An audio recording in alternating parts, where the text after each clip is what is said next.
안녕하세요. 책 읽어주는 초록 아지매입니다. 그 누구도 당신이 아픈 진짜 이유를 말해주지 않는다. 파트 2.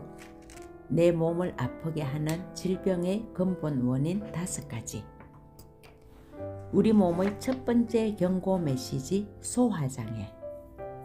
사람은 살아가는데 에너지가 필요하다. 이 에너지로 생각하고 활동하고 사랑할 수 있다. 그러면 사람은 이 에너지를 어디서 얻을까? 바로 우리가 매일 먹는 음식에서 그 에너지를 얻는다. 그러나 모든 사람이 먹은 음식을 통해 에너지를 만들어낼 수 있는 것은 아니다. 이는 소화 기능이 정상적으로 작동하는 사람에게만 해당되는 얘기다. 아무리 좋은 음식이나 영양제를 먹어도 정상적인 소화 과정을 통해 몸에 필요한 영양소를 흡수하지 못하면 영양 결핍이 생긴다. 즉, 소화가 원활하게 되지 않으면 비싼 돈을 들여 좋은 음식과 약을 먹어도 그냥 변기로 흘러보내는 것과 같다. 소화불량은 위와 관련된 질병 중 가장 대표적인 것이다. 4명 중 1명꼴로 위병에 휘달리고 있다는 통계만 봐도 현대인들에게 소화 관련 질환이 얼마나 만연해 있는지 알 수 있다. 그런데 이 소화장애를 대수롭지 않게 넘기거나 소화제를 섭취하는 등 안일하게 생각하는 사람들이 많다. 소화가 잘 안 된다는 것, 이것은 곧 다른 장기에 문제가 발생할 것이란 첫 번째 경고 메시지와도 같다. 건강과 질병의 갈림길에 소화가 있다. 평소에 힘이 없고 무기력하고 조금만 움직여도 피로감을 느낀다면 이때 우리는 가장 먼저 소화 기능이 제대로 작동하는지 점검해 봐야 한다. 아니, 피곤한 것과 소화가 관련이 있나요? 하고 묻는 경우가 있다. 피로감을 느낀다는 것은 몸의 에너지 생성에 이상이 생겼다는 뜻이며 몸의 에너지를 만들어내는 소화 시스템에 문제가 생겼을 가능성이 크다. 모든 질병은 일어나기 전 반드시 우리에게 신호를 보낸다. 따라서 질병을 막기 위해서는 몸이 나에게 보내오는 신호를 잘 알아차려야 한다. 우리 몸은 소화 기능에 이상이 생겼다는 걸 알리기 위해 팽만감, 포만감, 가스, 트림, 메스꺼움, 속쓰림, 변비, 설사, 복통 등 다양한 증상으로 신호를 보내온다. 이 신호는 곧 내 몸에 빨간불이 켜졌다는 뜻이다. 많은 사람들이 현재 자신의 질병이 정확히 뭔지도 모른 채 단순히 뭘 잘못 먹었나, 소화가 잘 안 되네 하며 가볍게 넘기기 일쑤다. 그렇게 되면 질병을 미연에 방지할 수도 없을 뿐더러 더 큰 병을 초래할 수도 있다. 나는 괜찮아, 잠깐 이러다 말겠지 하는 안일한 생각으로는 당신의 건강을 지킬 수 없다. 아주 작은 구멍이 둑을 무너뜨리듯이 사소하게 느껴지는 소화장애가 우리 몸에 심각한 질병을 불러올 수 있다. 소화기능에 문제가 생겼다는 작은 신호는 만성질환으로 넘어가기 전에 몸이 우리에게 알려주는 매우 중요한 메시지다. 이 적신호는 역류성 식도염, 담적, 과민성 장증후군 등 위장질환뿐만 아니라 원인을 알 수 없는 수많은 질병이 발생하는 데 영향을 미친다. 예를 들어 우울증이 발병한 경우 대부분의 사람들은 신경세포와 신경전달 물질 분비에 이상이 있다고만 생각한다. 그러나 여러 케이스를 살펴본 결과 소화 기능의 문제에서부터 시작되어 장 건강이 무너졌고 또 장에서 발생한 문제가 결국 뇌에까지 영향을 미쳐 우울증을 일으킨 것이었다.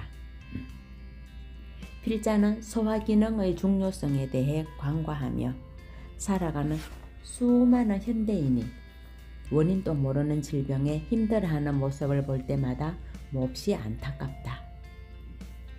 소화과정 자체가 우리의 건강과 질병 발생에 매우 큰 영향을 끼친다는 사실을 명심하자. 결코 사소한 증상으로 치부하거나 무시해버려서는 안 된다. 소화기능의 문제는 질병 발생의 근원이라 해도 과언이 아니기 때문이다. 소화가 정상적으로 이루어지지 않으면 결국 질병의 도미노 현상이 펼쳐진다. 그러므로 질병을 치료하고 싶다면, 건강한 몸을 만들고 싶다면 가장 먼저 소화가 잘 되는지를 점검해야 한다. 대부분의 질병은 소화장애에서 시작된다. 소화장애를 시작으로 우리 몸에는 다양한 질병들이 만들어진다. 소화가 덜 되어 만들어진 독소와 염증들은 인체의 스트레스 반응을 일으킨다. 이 때문에 또다시 새로운 질병이 발생하고 인체는 이 과정을 끊임없이 반복하는 악순환에 갇히고 만다. 치료를 늦출수록 호전되기가 어려운 이유가 여기에 있다. 소화장애는 스트레스는 소화장애를 반복적으로 일으키면서 우리 몸은 혈액순환장애, 저산소, 저체온, 만성염증 상태가 된다. 또 소화장애와 스트레스로 인해 덜 소화된 음식 조각이 혈류로 유입되거나 장내 독소 등이 생성되면 알레르기 질환, 자가 면역 질환, 류마티스 관절염 등이 발생할 수 있다. 현대인들이 가장 많이 앓고 있는 위장 질환은 무엇일까? 바로 담즙과 역류성 식도염이다. 또 변비와 설사를 반복하는 과민성 대장증후군을 겪기도 한다. 이런 소화 관련 질환들은 모두 위산과 담즙 분비가 저하되어 나타나는 현상이다. 역류성 식도염 진단을 받으면 흔히 병원에서는 위산을 억제하는 약을 처방해 주는데 이것은 일시적 치료가 될 수 있을지는 몰라도 근본적 치료가 되지 못한다. 역류성 식도염은 위산 분비가 저하되어 발생하는 질병이기 때문이다. 위산 분비가 저하되면 하부식도 관략근 조절에 장애가 오는데 이로 인해 위에 있는 음식물이 역류하면서 역류성 식도염이 생겨난다. 또 소장 내 세균 과다 증식으로 인해 내 압력이 증가하는 경우에도 역류성 식도염이 발생한다. 즉 위산이 저하되어 세균이 과다하게 되면 가스가 발생하고 가스가 위 압력을 증가시키면서 역류성 식도염이 발생하는 것이다. 위산과 담즙 분비가 저하되면 장 운동에도 문제가 발생한다. 위산이 제대로 분비되지 않으면 음식물들이 제대로 소화되지 못하고 덜 소화된 음식물이 장에서 독소를 만들어내면 장벽에 염증이 생긴다. 이 염증이 장내 세균을 불균형 상태로 만드는데 이로 인해 장 운동이 더뎌지면 변비를, 장 운동이 과다해지면 설사를 유발한다. 또 이 과정이 반복되면서 신경을 과민하게 만들어 복통을 유발하기도 한다. 염증이 심해지면 장벽이 뚫리면서 구멍이 생기고 이것이 장누수로 이어진다.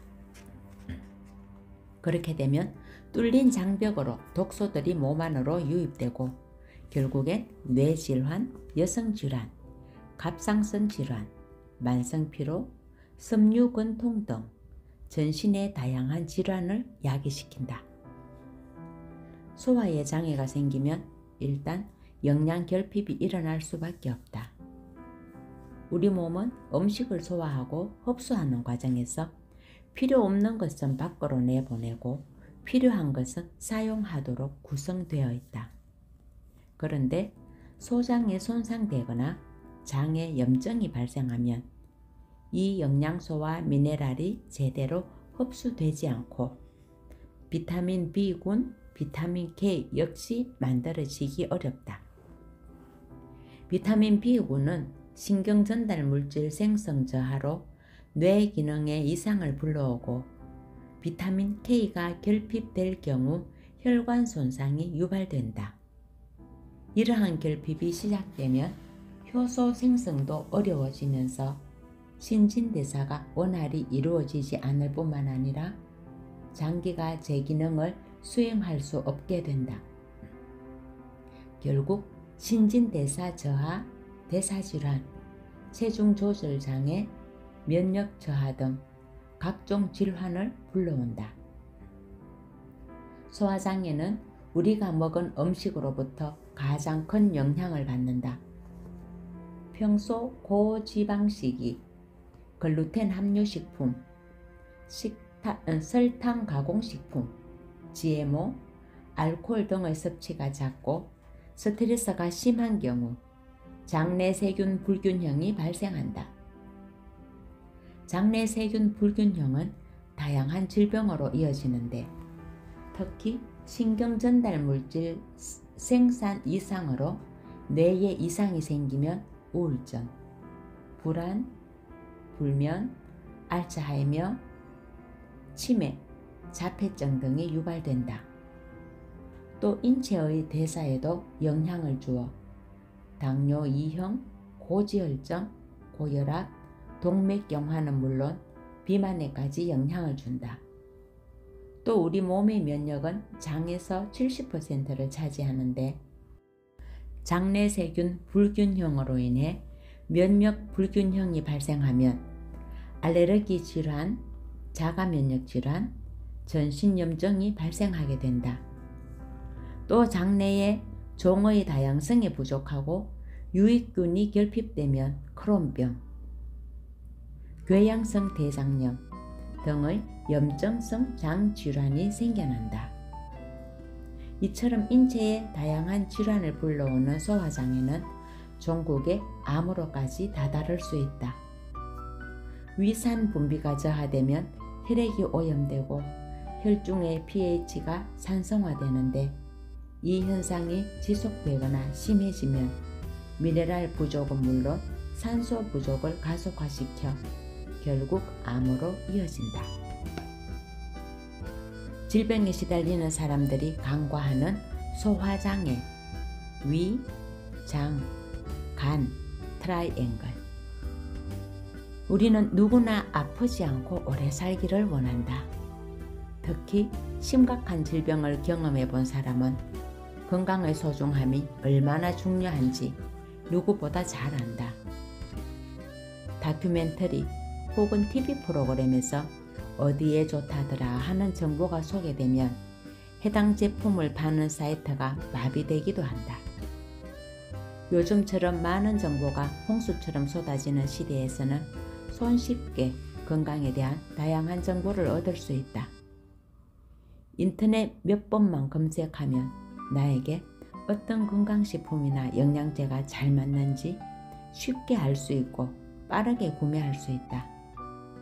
이렇게 보면 분명 과거와 비교했을 때 훨씬 건강을 잘 챙기며 살아가고 있는 것 같은데 왜 이렇게 아픈 사람들이 날이 갈수록 늘어만 갈까?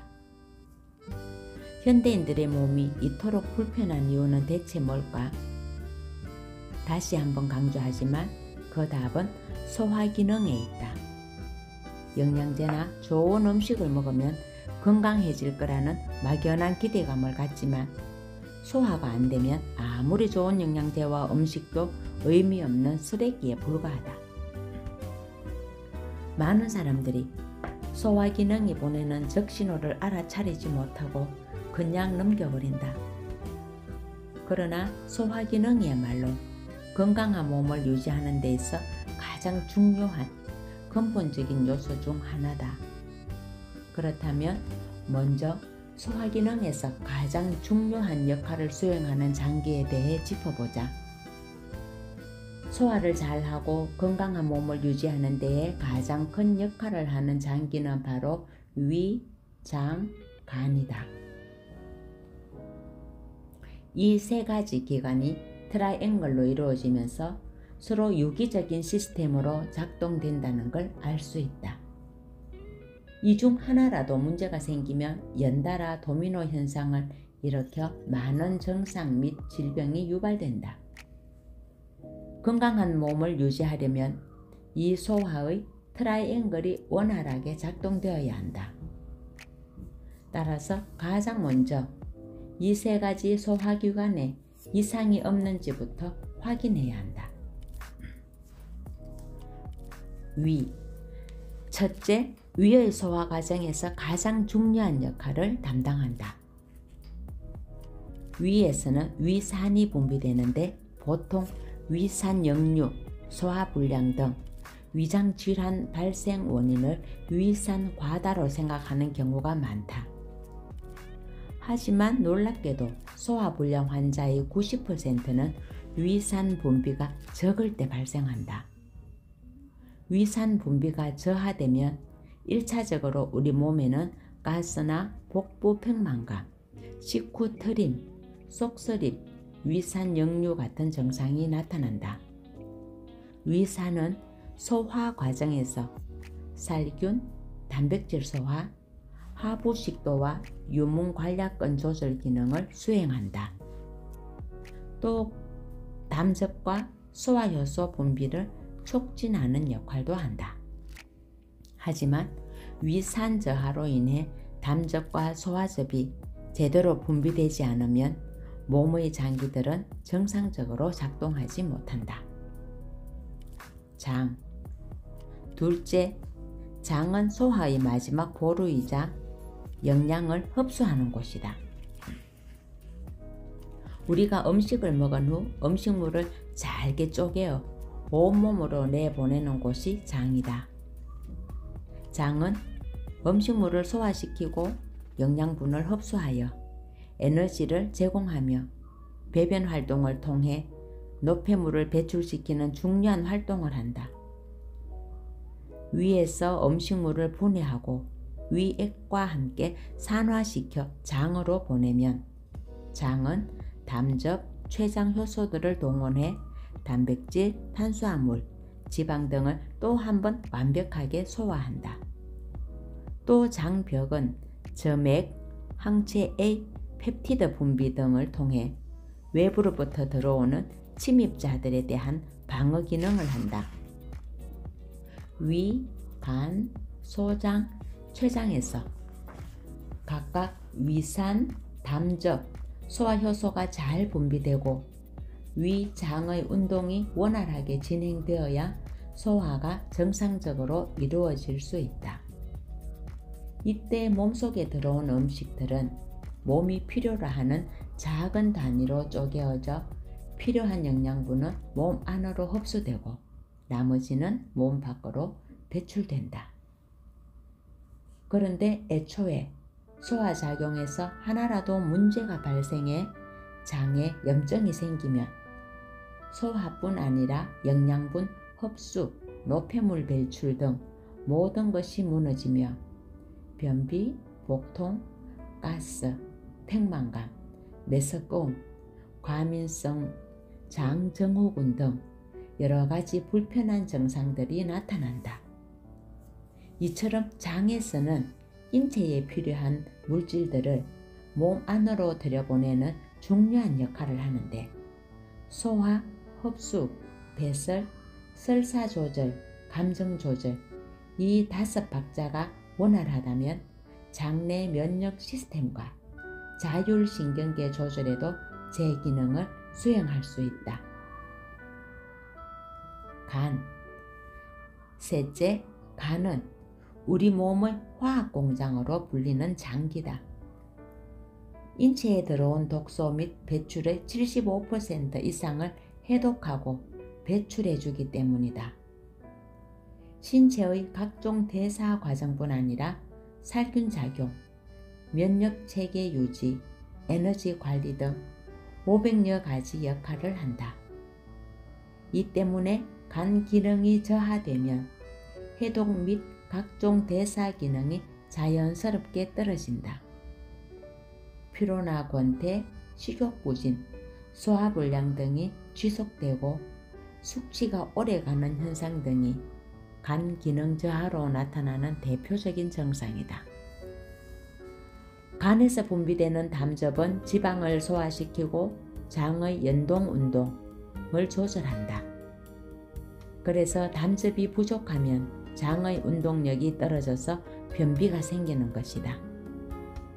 또 담즙은 장에 있는 유해균을 위산과 함께 살균하는 역할도 한다.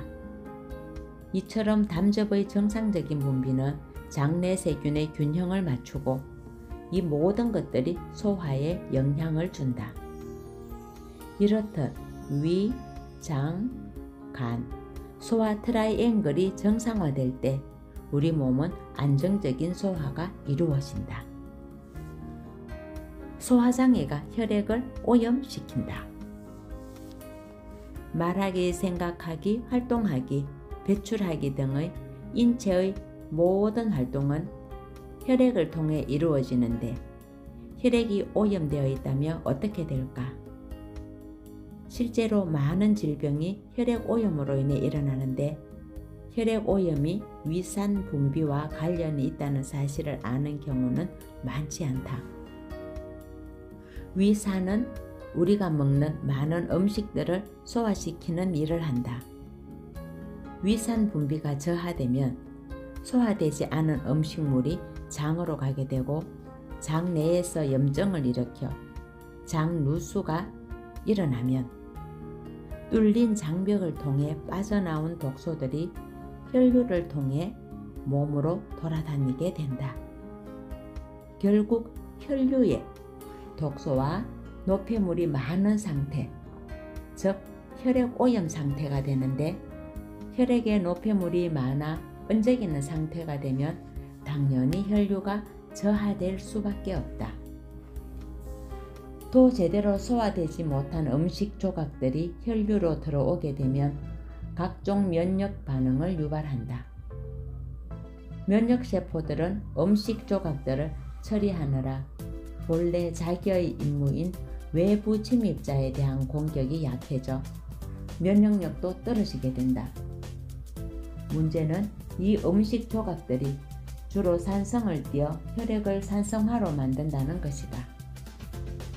혈액이 산성화가 되면 미네랄 결핍을 초래하게 되고 산성 중화 작용을 위해 산소 소모가 증가하면서 인체는 저산소 상태에 빠지게 된다. 저산소는 결국 질병이 생기기 쉬운 환경이 되고 이는 암으로 이어진다. 이런 산소 결핍과 노폐물은 암의 발생은 물론 심근경색 또는 뇌경색을 초래하기도 한다. 혈액의 산성화로 점성이 지나치게 높아져 말초의 모세혈관에 혈액이 원활하게 공급되지 않게 되면 세포는 혈액을 통해서 산소를 충분히 공급받지 못하게 되므로 기능 부전이 일어나 세포가 죽거나 혈관을 굳게 만들거나 혈액 흐름을 막는 일이 발생하는 것이다. 정상적인 혈액은 pH 7.35인데 알칼리성을 띈다. 그러나 극심한 육체 피로와 스트레스, 만성질환을 가진 사람의 혈액을 조사해보면 대체로 혈액이 산성 상태라는 것을 알 수 있다.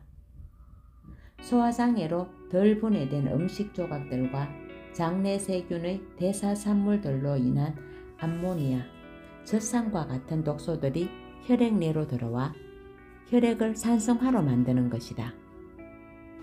물론 인체는 혈액이 항상 약알칼리성을 유지하도록 신장과 폐가 열심히 산 알칼리 완충 조절 활동을 하는데 혈액 속의 독소와 노폐물을 제거하지 못하면 산성 상태가 만성화되는 일이 발생한다. 혈액이 산성화되면 혈액의 응집이 빨라지며 단백질, 지방, 탄수화물을 분해하는 촉매 역할을 하는 효소가 급속하게 파괴되고 세포들이 사용할 산소량이 줄어드는 문제가 생긴다. 그래서 암 발생 가능성이 높아지게 된다. 혈액에 문제가 생기면 성인병 및 빈혈, 백혈병, 혈우병 등 각종 질병이 유발될 가능성 또한 높아진다. 최근 증가하고 있는 자가 면역 질환도 혈액 내 독소의 문제라고 할 수 있다. 자가 면역 질환은 혈액의 면역세포가 고장이 나서 외부에서 유입되는 이물질과 내 몸의 정상세포를 구분하지 못해서 발생한다. 면역세포가 고장나는 이유는 노폐물이 몸속에 많아져 체내 환경이 오염되었기 때문이다. 결국 혈액과 체내 환경을 깨끗하게 하는 것이 면역세포의 혼란을 막고 면역 시스템을 안정화하는 데 도움을 줄 것이다. 건강한 혈액을 유지하기 위해서는 위산 분비가 원활히 이루어질 수 있도록 소화 기능을 높이는 것이 중요하다. 감사합니다. 다음 장에는 위산에 대한 오해와 진실을 읽어드리도록 하겠습니다.